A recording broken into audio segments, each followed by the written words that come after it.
Hello students, welcome back to my channel. ఈరోజు honey సక్కల్ అనేటువంటి text బుక్లో ఉన్నటువంటి యూనిట్ 1లో క్లాస్ 6 మాట. సో అందులో ఉన్నటువంటి సెకండ్ పోయంని మనం తెలుగులో తెలుసుకుందాం. సో ఆ పోయం పేరేంటి అంటే ఏ హౌస్ ఏ హోమ్ అనమాట.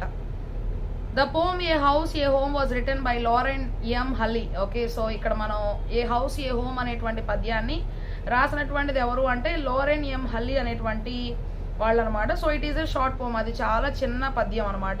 In it the speaker talks about the difference between a house and a home.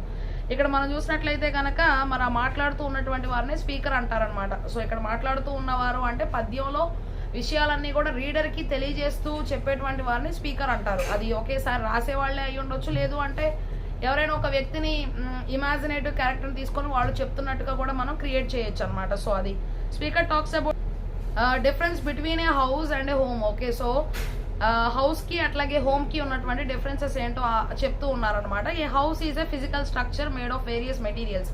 House అనేటువంటిది ఏంటి అంటే మనకి భౌతికంగా కనిపిస్తూ ఉండేటువంటి ఒక ఆకారం అని మనం చెప్పుకోవాలి. సో అందులో చాలా రకాలైనటువంటి వస్తువులను అయితే వినియోగించి ఆ ఇంటిని అయితే కడతారు కదా. సో అది house. But A home is a place wear one finds life. కానీ హోమ్ అనేటువంటిది ఏంటి, అదొక స్థలం అనమాట. సో అక్కడ ఎవరైనా సరే ఒక జీవితాన్ని, దాని యొక్క విలువను తెలుసుకుంటారు, ఇమోషన్స్, అట్లాగే వారికి ఉన్నటువంటి మరి ఆ ఇమోషన్ ఏంటి, ఓకే, సో వారికి ఉన్నటువంటి ఆ భావన ఏంటి, ఉన్నటువంటి ఆ యొక్క సత్సంబంధాలు అనేటువంటివన్నీ కూడా వారు తెలుసుకుంటారు. A house is made up of bricks. Okay, so ఇల్లు అనేటువంటిది మరి ఇటుక రాళ్లతో చేస్తారనమాట, ఇటుక రాళ్లతో కడతారు. స్టోన్స్, అట్లాగే రాళ్ళు, అట్లాగే హార్డ్ వుడ్ అంటే గట్టిగా ఉండేటువంటి చెక్క అనమాట. ఇట్ హ్యాస్ గ్లాస్ విండోస్ అంటే గార్డెన్ ఆల్సో. అట్లాగే మరి గ్లాస్తో తయారు చేయబడినటువంటి కిటికీలు ఉంటాయి అనమాట. మరి ఇంకా చూసినట్లయితే కనుక గాజు కిటికీలు అంటాము. ఏ గార్డెన్ ఆల్సో, అట్లాగే ఒక తోట కూడా ఉందన్నమాట. A house has tile floors, అట్లా టైల్స్తో కట్టినటువంటి ఆ యొక్క నేల ఉందన్నమాట. A house has tile floors. Okay, so ఇంటికి మనం చూసినట్లయితే టైల్స్ అనేటువంటివి ఉంటాయి కదా, సో నేలకి దాని గురించి చెప్తున్నారు. వాల్స్, అట్లాగే గోడలు ఉంటాయి with plaster. Okay, and several doors. ఇంకా మనం చూసినట్లయితే కనుక మరి మంచిగా ప్లాస్టర్ ఆఫ్ ప్యారిస్తో చక్కగా సీలింగ్ అనేటువంటి చేసి ఉంటాయి. కొన్ని చోట్ల గోడలు కూడా చక్కగా మొక్కు పెట్టి మంచిగా పెయింట్ అనేటువంటిది వేసి ఉంటాయి అనమాట. సో చాలా అందంగా చూడటానికి అంత బాగా ఉంటాయి అనమాట. సెవరల్ డోర్స్, అట్లాగే ప్రతి ఇంటికి కూడా చాలా తలుపులు అనేటువంటివి ఉంటాయి అనమాట. It has Eve's and chimneys. Okay, ఇంకా చూసినట్లయితే కనుక మరి ఆ ఇంటికి ఈవ్ అంటే ఇక్కడ ఏంటి అంటే the edge of the roof of a house that hangs over the walls. ఇంకా ఇంటి యొక్క పైకప్ అనేటువంటిది కిందకి చక్కగా ఎలాడుతున్నట్టుగా కనిపించేటువంటి భాగం అనమాట.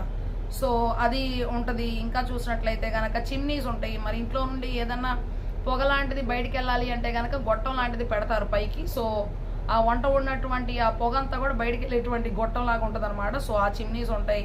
It contains all that makes a place livable. Okay, so అన్ని కూడా ఉంటాయి అనమాట. సో అవన్నీ కూడా ఉండటం వల్ల మనుషులు నివసించడానికి అనుకూలంగా ఉండేటువంటి ఒక స్థానంగా ఈ ఇల్లు ఉంటుంది అనమాట. The house is just a habitable physical structure. Okay, so మనం ఇంకా చూసినట్లయితే కనుక ఈ ఇల్లు అనేటువంటిది కేవలం మనకి అలవాటు పడినటువంటి భౌతిక ఆకారం అనేటువంటిదని మనం చెప్పుకోవాలన్నమాట. So a home is a family. Home అనేటువంటిది మనకు కనిపించదు.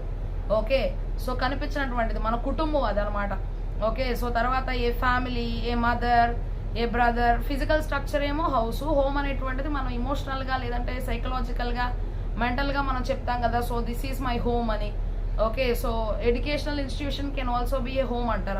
అది నిజంగా అది మన ఇల్లు అవుదంటే మన ఇంటిలాగా అని మనం చెప్పుకుంటున్నాం అనమాట. Home is a family.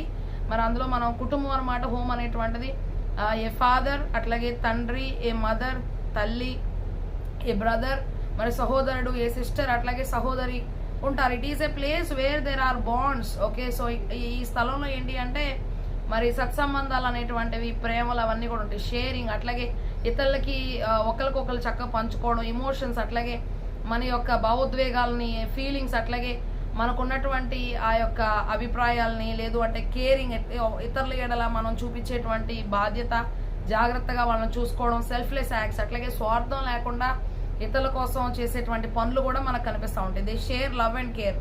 వాళ్ళు ఏమేమి వారు పంచుకుంటారు అంటే ప్రేమ అనేటువంటిది, మరి ఇతరులని జాగ్రత్తగా చూసుకునేటువంటి ఆ భావం. There is no room for selfishness. స్వార్థం అనేటువంటిది ఒక కుటుంబంలో ఉండదన్నమాట. So there is concern for each others well being. ఇంకా ఏంటి అంటే అందరూ బాగుండాలి అనేటువంటి భావాన్ని కలిగి ఉంటారు. దెర్ ఈస్ హ్యాపీనెస్, అట్లాగే సంతోషం అనేటువంటిది ఉంటుంది. All these qualities make a house. ఇవన్నీ గుణాలు కూడా కలిసి ఉంటాయి కనుక సో అప్పుడు దాన్ని హౌస్ అంటాము. ఏ హోమ్ అట్లాగే హోమ్ అని కూడా అంటాం.